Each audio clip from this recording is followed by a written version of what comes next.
کلام مقدس پرانے عہد نامہ میں سے زبور کی کتاب، اس کا باب نمبر 141۔ آئے خداوند، میں نے تیری دہائی دی ہے، میری طرف جلد آ۔ جب میں تجھ سے دعا کروں تو میری آواز پر کان لگا۔ میری دعا تیرے حضور بخور کی مانند ہو، اور میرا ہاتھ اٹھنا شام کی قربانی کی مانند۔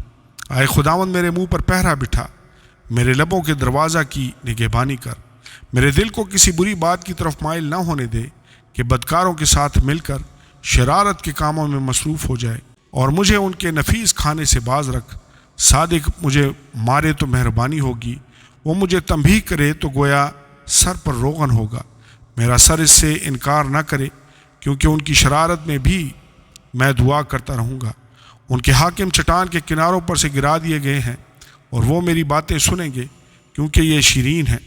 جیسے کوئی ہل چلا کر زمین کو توڑتا ہے، ویسے ہی ہماری ہڈیاں پاتال کے منہ پر بکھری پڑی ہیں۔ کیونکہ اے مالک خداوند، میری آنکھیں تیری طرف ہیں، میرا توکل تجھ پر ہے۔ میری جان کو بے کس نہ چھوڑ، مجھے اس پھندے سے جو انہوں نے میرے لیے لگایا ہے، اور بد کرداروں کے دام سے بچا۔ شریر آپ اپنے جال میں پھنسے، اور میں سلامت بچ نکلوں۔ آمین اور آمین۔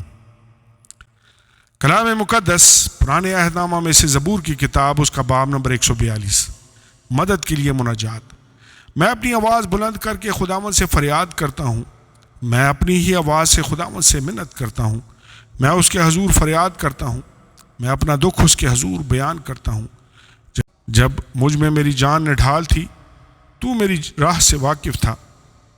جس راہ پر میں چلتا ہوں، اس میں انہوں نے میرے لیے پھندا لگایا ہے۔ دہنی طرف نگاہ کر اور دیکھ، مجھے کوئی نہیں پہچانتا۔ میرے لیے کہیں پناہ نہ رہی، کسی کو میری جان کی فکر نہیں۔ اے خداوند، میں نے تجھ سے فریاد کی، میں نے کہا تو میری پناہ ہے، اور زندوں کی زمین میں میرا بکھرا۔ میری فریاد پر توجہ کر، کیونکہ میں نہایت پست ہو گیا ہوں۔ میرے ستانے والوں سے مجھے رہائی بخش، کیونکہ وہ مجھ سے زوراور ہیں۔ میری جان کو قید سے نکال، تاکہ تیرے نام کا شکر کروں۔ صادق میرے گرد جمع ہوں گے، کیونکہ تو مجھ پر احسان کرے گا۔ آمین اور آمین۔ کلام مقدس پرانے عہد نامہ میں سے زبور کی کتاب، اس کا باب نمبر 143۔ مدد کے لیے مناجات۔ اے خداوند، میری دعا سن، میری التجا پر کان لگا۔ اپنی وفاداری اور صداقت میں مجھے جواب دے، اور اپنے بندہ کو عدالت میں نہ لا، کیونکہ تیری نظر میں کوئی آدمی راست باز نہیں ٹھہر سکتا۔ اس لیے کہ دشمن نے میری جان کو ستایا ہے، اس نے میری زندگی کو خاک میں ملا دیا، اور مجھے اندھیری جگہوں میں ان کی مانند بسایا ہے، جن کو مرے مدت ہو گئی ہے۔ اسی سبب سے مجھ میں میری جان نڈھال ہے، اور میرا دل مجھ میں بے کل ہے۔ میں گزشتہ زمانوں کو یاد کرتا ہوں، میں تیرے سب کاموں پر غور کرتا ہوں، اور تیری دستکاری پر دھیان کرتا ہوں۔ میں اپنے ہاتھ تیری طرف پھیلاتا ہوں، میری جان خشک زمین کی مانند تیری پیاسی ہے۔ اے خداوند، جلد مجھے جواب دے، میری روح گداس ہو چلی، اپنا چہرہ مجھ سے نہ چھپا۔ ایسا نہ ہو کہ میں قبر میں اترنے والوں کی مانند ہو جاؤں۔ صبح کو اپنی شفقت کی خبر دے، کیونکہ میرا توکل تجھ پر ہے۔ مجھے وہ راہ بتا جس پر میں چلوں، کیونکہ میں اپنا دل تیری ہی طرف لگاتا ہوں۔ اے خداوند، مجھے میرے دشمنوں سے رہائی بخش، کیونکہ میں پناہ کے لیے تیرے پاس بھاگ آیا ہوں۔ مجھے سکھا کہ تیری مرضی پر چلوں، اس لیے کہ تو میرا خدا ہے۔ تیری نیک روح مجھے راستی کے ملک میں لے چلے۔ اے خداوند، اپنے نام کی خاطر مجھے زندہ کر۔ اپنی صداقت میں میری جان کو مصیبت سے نکال۔ اپنی شفقت سے میرے دشمنوں کو کاٹ ڈال، اور میری جان کے سب دکھ دینے والوں کو ہلاک کر دے، کیونکہ میں تیرا بندہ ہوں۔ آمین اور آمین۔ کلام مقدس پرانے عہد نامہ میں سے زبور کی کتاب، اس کا باب نمبر 144۔ بادشاہ فتح کے لیے خدا کا شکر بجا لاتا ہے۔ خداوند میری چٹان مبارک ہو، جو میرے ہاتھوں کو جنگ کرنا اور میری انگلیوں کو لڑنا سکھاتا ہے۔ وہ مجھ پر شفقت کرنے والا اور میرا قلعہ ہے، میرا اونچا برج اور میرا چھڑانے والا، وہ میری سپر اور میری پناہ گاہ ہے، جو میرے لوگوں کو میرے تابع کرتا ہے۔ اے خداوند، انسان کیا ہے کہ تو اسے یاد رکھے، اور آدم ذات کیا ہے کہ تو اس کا خیال کرے۔ انسان بتلان کی مانند ہے، اس کے دن ڈھلتے سایہ کی مانند ہے۔ اے خداوند، آسمانوں کو جھکا کر اترا، پہاڑوں کو چھو تو ان سے دھواں اٹھے گا، بجلی گرا کر ان کو پراگندہ کر دے۔ اپنے تیر چلا کر ان کو شکست دے، اوپر سے ہاتھ بڑھا، مجھے رہائی دے اور بڑے سیلاب یعنی پردیسیوں کے ہاتھ سے چھڑا، جن کے منہ سے بطالت نکلتی رہتی ہے اور جن کا دینا ہاتھ جھوٹ کا دینا ہاتھ ہے۔ آئے خدا، میں تیرے لیے نیا گیت گاؤں گا، 10 تار والی برکت پر میں تیری مدح سرائی کروں گا۔ وہی بادشاہوں کو نجات بخشتا ہے اور اپنے بندہ داؤد کو مہلک تلوار سے بچاتا ہے۔ مجھے بچا اور پردیسیوں کے ہاتھ سے چھڑا، جن کے منہ سے بطالت نکلتی رہتی ہے اور جن کا دینا ہاتھ جھوٹ کا دینا ہاتھ ہے۔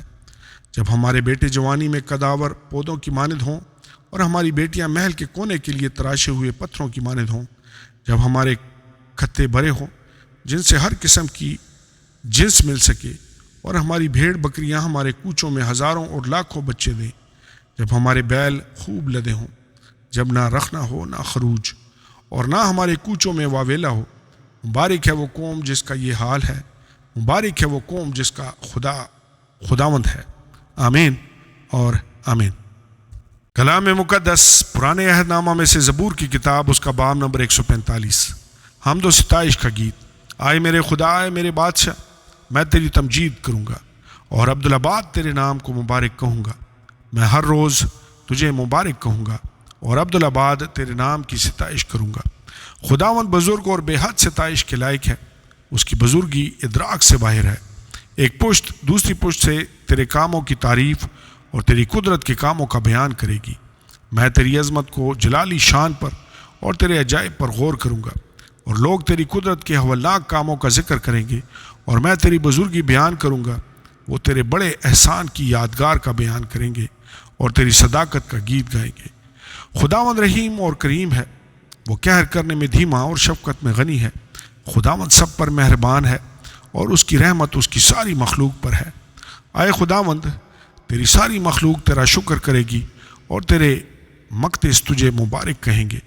وہ تیری سلطنت کے جلال کا بیان اور تیری قدرت کا چرچا کریں گے، تاکہ بنی آدم پر اس کی قدرت کے کاموں کو اور اس کی سلطنت کے جلال کی شان کو ظاہر کریں۔ تیری سلطنت ابدی سلطنت ہے اور تیری حکومت پشت در پشت۔ خداوند گرتے ہوئے کو سنبھالتا اور جھکے ہوئے کو اٹھا کھڑا کرتا ہے۔ سب کی آنکھیں تجھ پر لگی ہیں، تو ان کو وقت پر ان کی خوراک دیتا ہے۔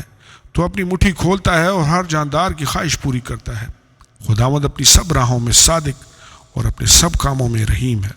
خداوند ان سب کے قریب ہے جو اس سے دعا کرتے ہیں، یعنی ان سب کے جو سچائی سے دعا کرتے ہیں۔ جو اس سے ڈرتے ہیں وہ اس کی مراد پوری کرے گا، وہ ان کی فریاد سنے گا اور ان کو بچا لے گا۔ خداوند اپنے سب محبت رکھنے والوں کی حفاظت کرے گا، لیکن سب شریروں کو ہلاک کر ڈالے گا۔ میرے منہ سے خداوند کی ستائش ہوگی اور ہر بشر اس کے پاک نام کو عبدالآباد مبارک کہے گا۔ آمین اور آمین۔